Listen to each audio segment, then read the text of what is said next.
Igualmente, muchas gracias. Y vámonos ahora con Toño Bautista, coeditor de Estados del Heraldo de México. ¿Qué tal, Toño? Buenos días. Hola, Sergio, muy buenos días. Bueno, pues hace casi una semana, 6 menores migrantes escaparon de un centro de custodia de la Procuraduría de Protección a Niñas, Niños y Adolescentes en la capital de San Luis Potosí. Se trata de adolescentes de entre 15 y 17 años, 4 originarios de Honduras y 2 de Guatemala. Las autoridades locales y los consulados de ambos países comenzaron su búsqueda porque indicaron que la integridad de los menores podría estar en riesgo toda vez que pudieran ser víctimas de la comisión de un delito.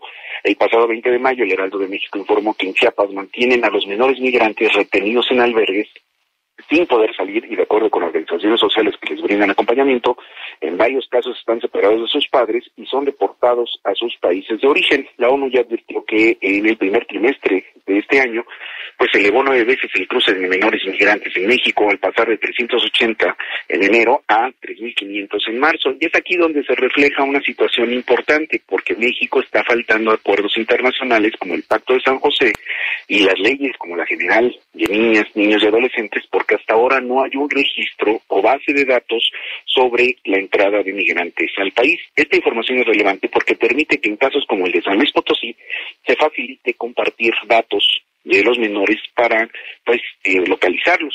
Cabe decir que no tendrían por qué estar retenidos como ocurre en Chiapas, ni separados de sus padres o deportados a sus países cuando viajan solos porque la ley lo prohíbe.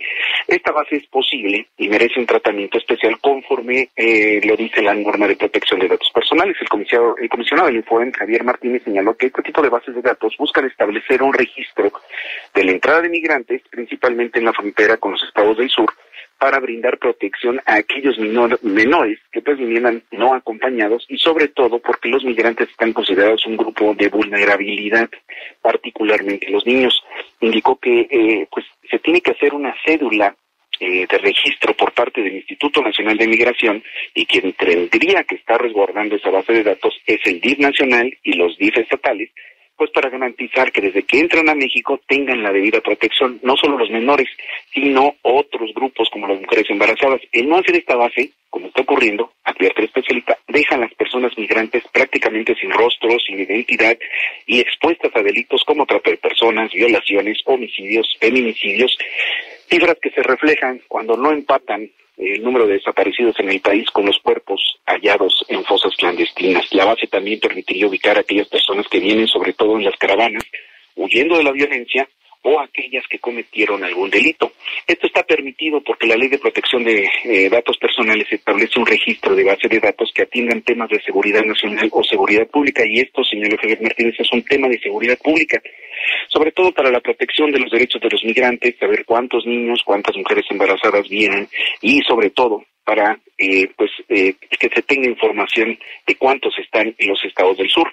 La experiencia con las caravanas de 2018 demostró que conforme avanzaban al norte se iban perdiendo y después no se sabía en dónde estaban los migrantes. Un caso que ejemplifica el problema que genera la ausencia de bases de datos sobre migrantes y menores lo vivimos en marzo pasado con el lamentable fallecimiento de Victoria Esperanza, la salvadoreña que fue asesinada por policías de Tulum.